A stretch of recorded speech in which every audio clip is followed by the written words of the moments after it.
Lesson 1. My toe is killing me. Welcome to Lesson 1. My toe is killing me. In this lesson, you'll hear a conversation between Paul and his physician, Dr. Martinson. Paul has hurt his toe, and he's really in a lot of pain. Listen to the dialogue and see if you understand all of the idioms that are used from the context. Let's start with just a few at first. Sorry you waited so long, Paul. I've been tied up all afternoon. What seems to be the problem this time? Doc, my toe's killing me. I think it's broken. Let's have a look. Oh, yeah, that's a beauty. You really did a number on that toe. How'd it happen? I was helping my brother move. I dropped a desk on my foot. Well, that's a surefire way to break some bones. Paul, didn't I see you last year for some sprained fingers? Yeah, I was trying to fix the toilet and got my hand stuck. I yanked it out and hurt myself. I'm still trying to live that one down. Well, Mr. Fix-It, you've really outdone yourself this time.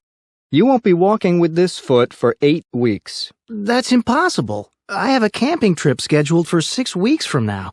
Can't it be healed by then? That's a tall order, Paul, but I suppose it's not out of the question.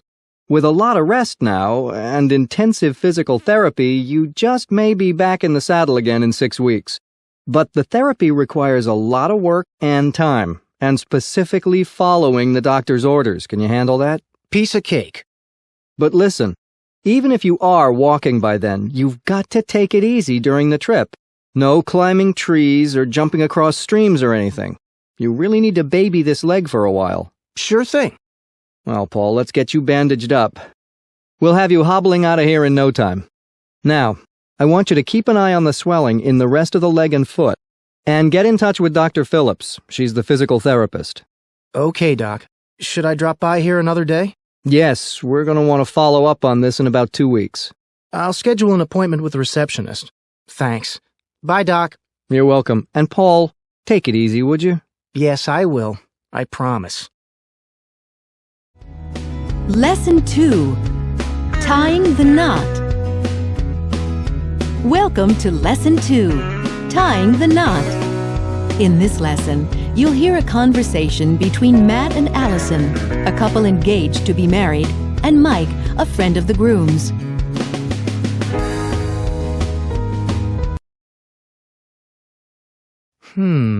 What's this card? Join us. Matt and Allison are tying the knot. Take the plunge with them Saturday, June 22nd at their engagement beach party. There'll be no chance to get cold feet at this sizzling hot summer party. Takes place at Turtle Beach. This party is no stuffy ceremony, so join in if you want to see the couple let their hair down one last time before the walk down the aisle. RSVP by Friday, June 15th. It'll be a blast. Wow, Matt and Allison are getting married. Didn't see that coming. Mike, you're here. So glad you could make it. Wouldn't miss it for the world. Hey, buddy, how are you? Great. Congratulations, you two. Thanks. Looks like a good turnout. Yeah, we're happy so many people could come. So you two are finally gonna get hitched. Who popped the question? Was it you, Matt, or did you propose to him, Allison? Now, I decided to be the romantic one. I took Allison to the park where we had our 5-year anniversary picnic and asked her there. She was in a bad mood that day. I almost lost my nerve. I thought she was going to turn me down. He's right. I almost left him in the park. I had a terrible migraine, stress at work. And he'd been acting so strange, I guess getting ready for the big question. Have you guys settled on a date yet? We're close. Sometime next July. You'll be around, won't you? You can count on it. Oh, I just saw my aunt arrive. Sorry to bail on you, Mike, right when you get here. No problem. We'll catch up later on. Great. See you both in a bit. Okay, can I ask you something direct? It's not like you've ever been one to beat around the bush. Fair enough. Give it to me straight. Did she bully you into this? No. Seriously, I really want this. I tell you, when I got the invite, it really threw me for a loop. You've done a complete 180. Just a couple of months ago, you were telling me how you kind of missed playing the field. I know, but things have changed. I guess I've settled down. I guess so. What happened? Well, remember that car accident Allison had? When I found out, it was a real wake-up call. I remember thinking I didn't know how I would live without this woman. It hit me. She was the one for me. I decided I should either marry her or stop seeing her. Wow. Really, and since I've proposed, everything has been perfect. I feel like $1,000,000. It was the right decision. I have to hand it to you. It seems like you're really getting your life on track. You're a lucky man. She's a great person. You deserve a great woman. Thanks. I appreciate that. But come on, this is supposed to be fun. Let's grab a beer and join the party. Great idea.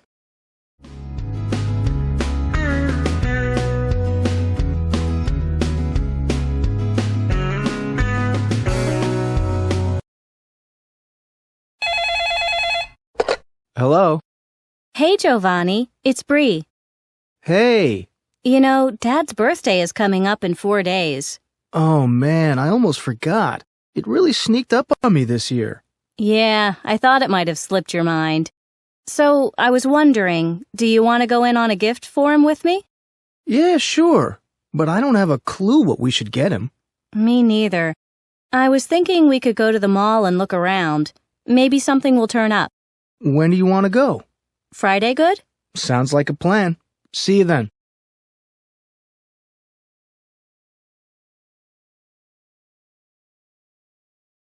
Got a gift certificate to a bookstore. Dad loves to read. He's a real bookworm. Yeah, we already thought of that. And Aunt Linda is on the case. Fine. Neckties? Can you get any more run-of-the-mill? Well, what then? Every suggestion I make you tear to pieces. At least throw me a bone here. It's not helpful for you to just shoot down my ideas. Well, I don't know what to get him either. What do you buy for the man who has everything? Oh, you're a great help. Your optimism is beginning to get on my nerves. I'm beat. Maybe we should just call it a day. No, wait. All right, Bree. You want my 2 cents? Finally, yes. What do you think? It's his 50th birthday, so we should get him something good. Like? I don't know. Something that really knocks his socks off. Big help you are. You know, you could at least... Hey! That's it! Didn't Dad say he wanted to start exercising because he feels like he's not in shape? Yeah? Well, we could get him a pair of running shoes and a membership to a club. That's not bad. But how much will I have to shell out? Don't worry. Pay what you can, I'll pay the rest. This is hands down the best idea I've heard all day. What a weight off my shoulders. Mine too. And since I inspired it, you should treat me to lunch. Don't push your luck.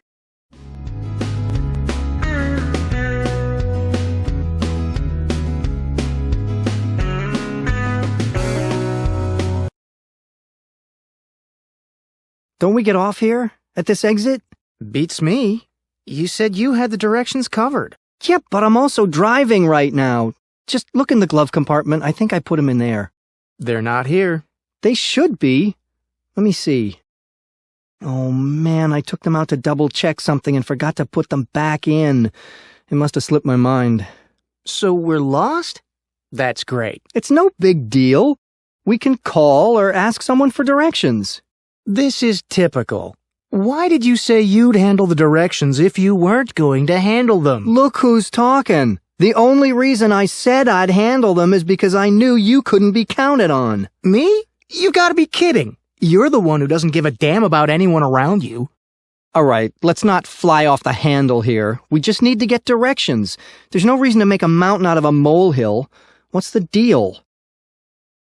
Come on, if you have a bone to pick with me, don't beat around the bush. Let's get it out in the open before we get to Aunt Helen's place. All right, fine. I think you've become a bit of a slacker lately. You think I'm a slacker? That's a bit harsh. Why would you say something like that? What's eating you?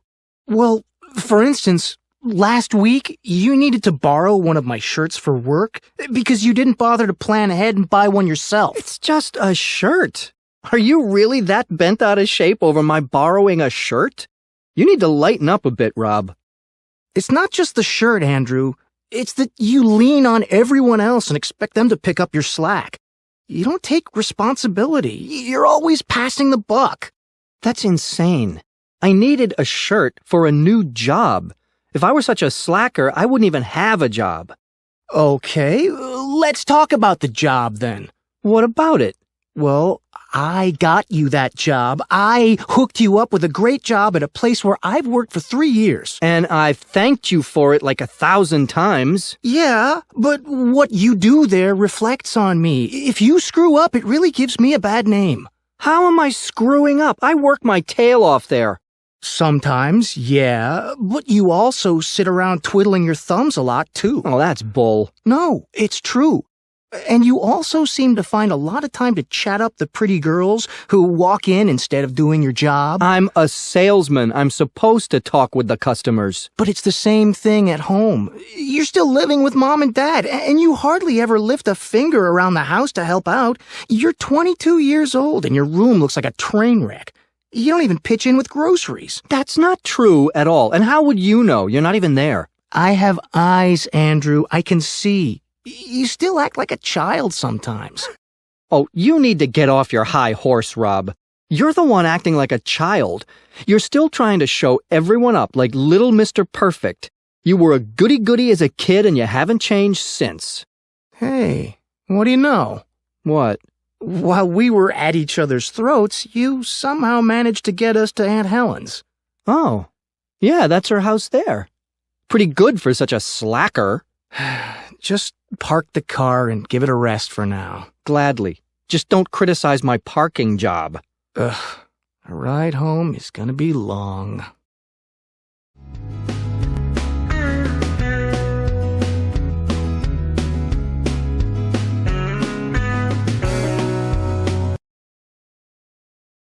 What a pain in the neck. It's like pulling teeth trying to get anything done with them. What? Who? The credit card company sent another bill to my old address. Not again. This is the third time. I thought we got things squared away after the last time I called. Now they're saying I have to cough up $150 in late fees. You're gonna call and get that ironed out, right? I don't know. I'm so tired of dealing with them. I think I might just bite the bullet and pay the late fee. Don't do that. That's not right. Call again and insist on talking to someone who can get it off your record. Dario, it's like flogging a dead horse. Every time I call, I get the same story. Address changed, everything should be fine. And if I ask to speak with a manager, I have to call back later because no one is there. Sounds like they're giving you the runaround. Just cancel the card and refuse to pay. Well, I will cancel the card, but if I don't pay, I'll have that on my credit record. If I were in your shoes, I'd call right now. Okay, fine. You'll see.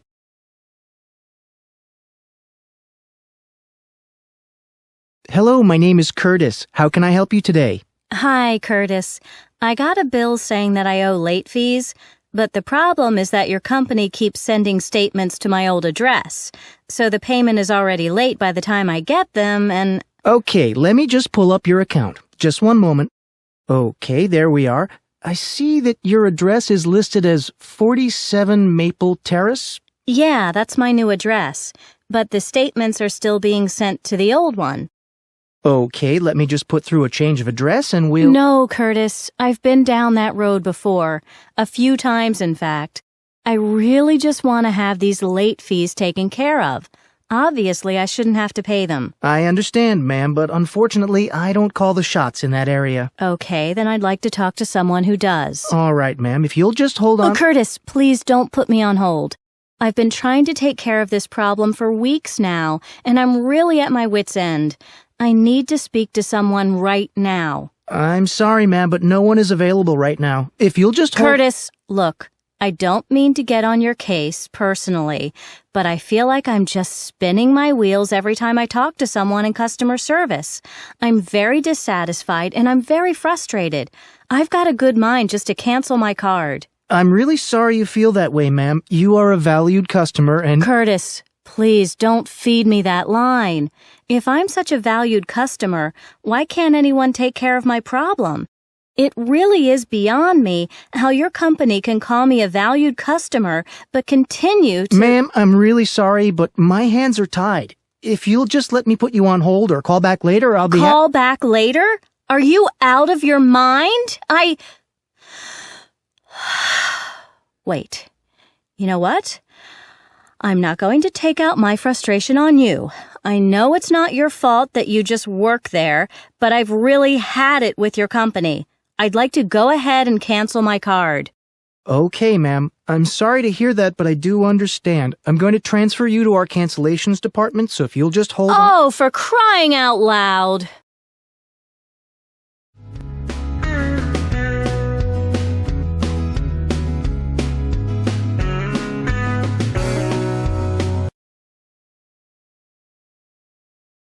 Hi, sweetie. How are you? Don't you normally work on Fridays? Yeah, but I had to talk to you. It couldn't wait. Oh, sure. What's up?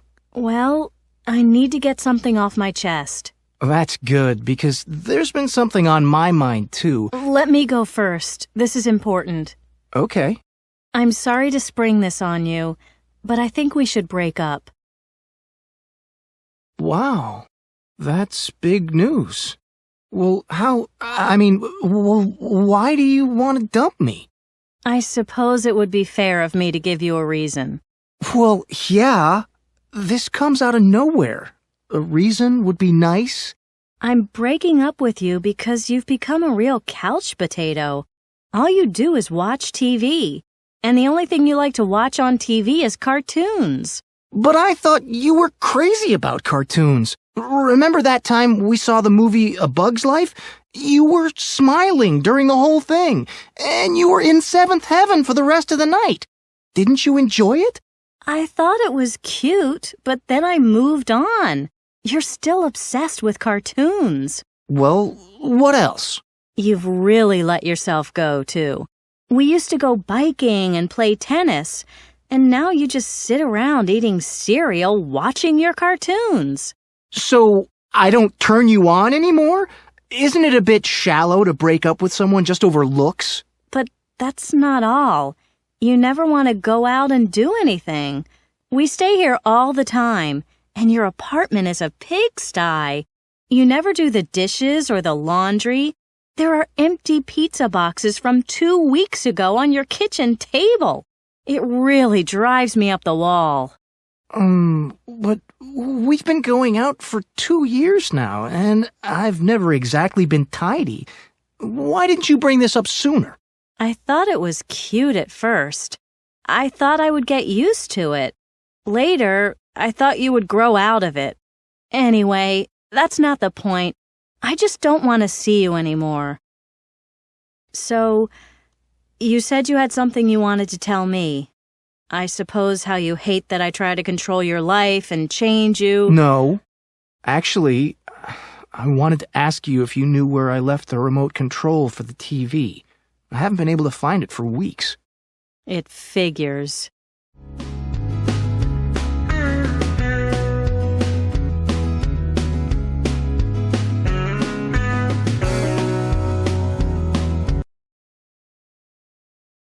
Welcome to Now We're Cooking, where eating gourmet doesn't have to cost an arm and a leg. Each week we break down culinary masterpieces from world-famous chefs and take you step by step from choosing the right ingredients to serving them up.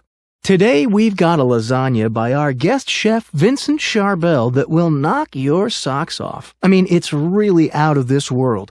Chef Charbel is here with us to share his recipe and teach us a few tricks of the trade. Welcome, Chef Charbel. Thank you for joining us.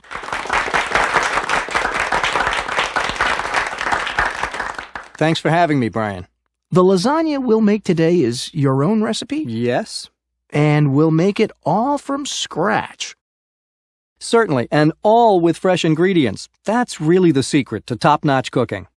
When did you first dream up this special lasagna? About 8 years ago. I was eating at a friend's party and realized how lifeless most people's lasagna is. I wanted a lasagna with zip, something that would stick to the ribs but wouldn't weigh you down.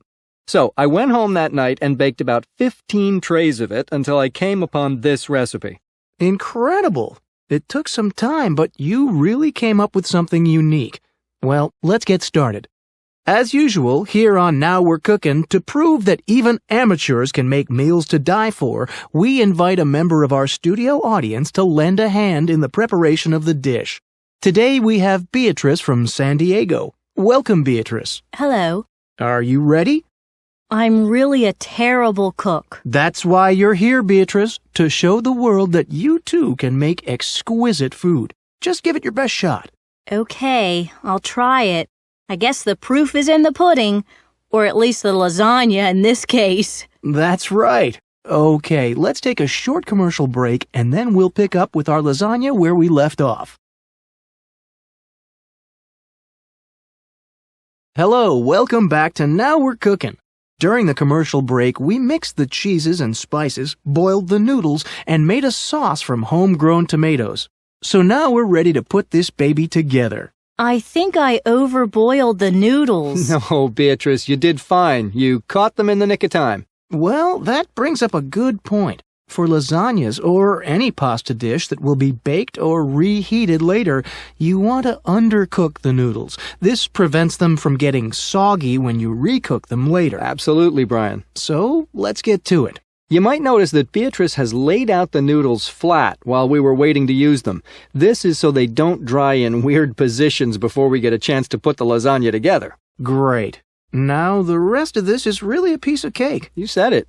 We're just going to put down a layer of noodles, then sauce, then cheese, and keep on like that till we fill the tray. Here, Beatrice, you try. Okay.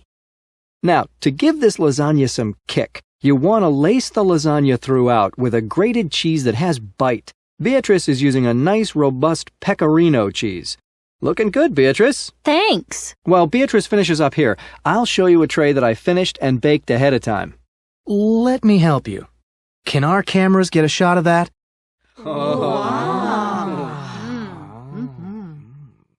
Now that's a lasagna you can sink your teeth into.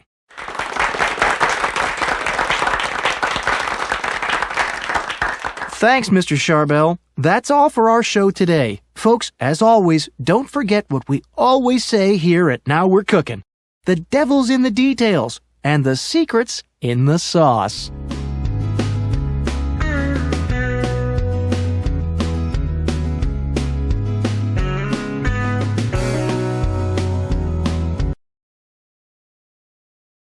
I'm so tired of shopping.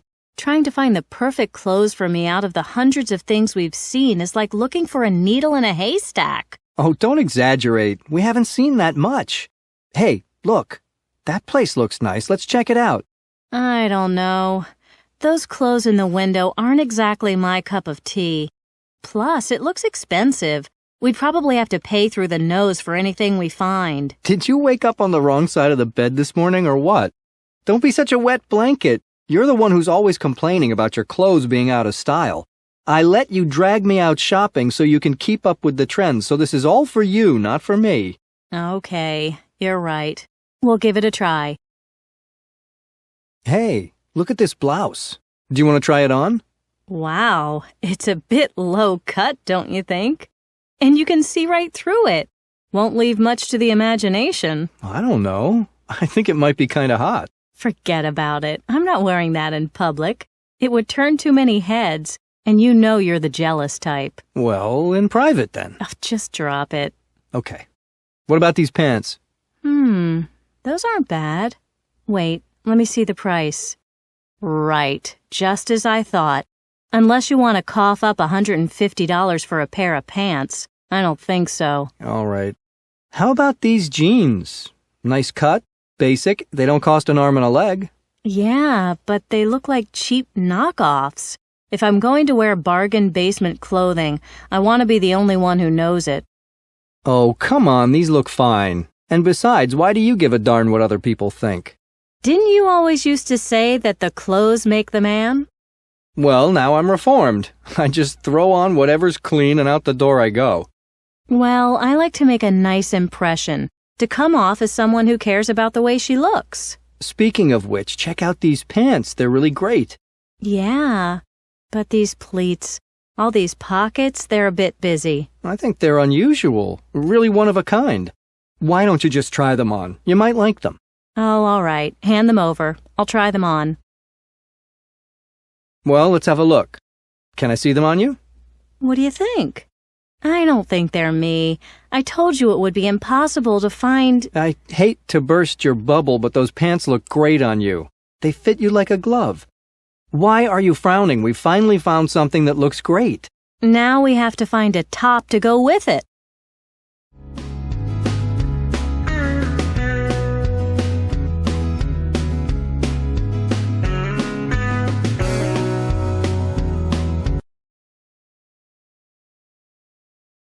Dear Mom and Dad, how are you?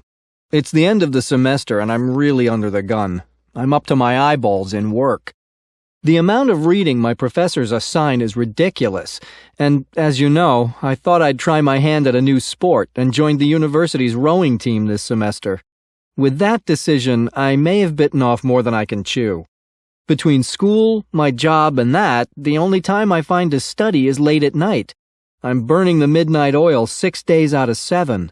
And even though I've really buckled down and begun to study, I'm still not finding the time to get everything done. What else? Oh, my old computer finally bit the dust. What a pain in the neck, right at the end of the semester. It really puts me between a rock and a hard place. I try to use the computers in the library, but it's only open until 11 p.m. I never make it there on time, so I have to ask my roommate if I can use his computer. But as you know, the guy's a bit odd. Personally, I don't think he's playing with a full deck. You know, I always say, you scratch my back, I'll scratch yours.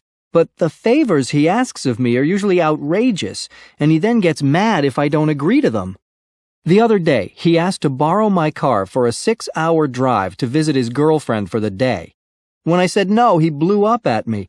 And then that night, about an hour after I had turned in for the night, he got up, turned on his music, and started to do yoga.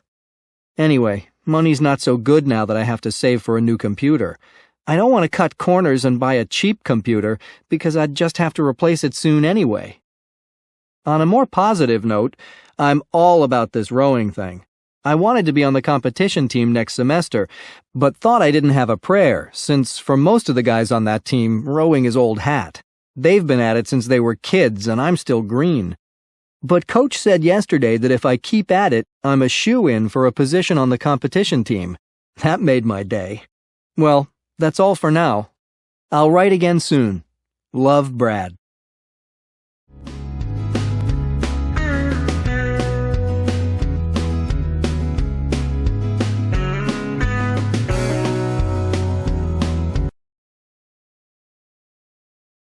Hey, Alan. Long time no see. How's it going? Good. Just here getting the old ticker pumping. What about you? Same old, same old. Hey, I ran into your son Bobby the other day. Did he say Stacy's got one on the way? Sure did. About 4 months along with their second. They had a little girl about 1.5 years ago. Piece of work. I tell you, a chip off the old block. You don't say. How do you mean? Hard-headed, just like Bobby. And when she's up to something, she gets that same look in her eye Bobby used to get when he was a kid. It's really something else. So she takes after her father, huh? That'll give him a taste of his own medicine. All those years causing trouble in the neighborhood. Yep, time to pay the piper. I remember when my kids were that age. You've really got to be on the ball. Can't turn your back for a minute before they're already up to something. Yeah, don't keep up with them like I used to. 2 hours and I'm bushed. But I tell you, I'm having a blast being a grandfather. Not like with your own kids at all. For sure. You get to be a pushover without any of the guilt. Yeah, like the other morning, I was babysitting. Well, the girl got it in her head that she wanted ice cream at 9 a.m. She was set on it. At first I thought, no, Bobby'd have a fit. But then I thought, hey, it's not my kid. So I caved in and gave it to her. Ice cream for breakfast, can you believe it? Yeah, it's easy to buckle when it's your grandkids and not your kids. Sounds like she's got you wrapped around her finger. Yeah, I'm hooked when it comes to this grandfather business. Can't wait for the next one.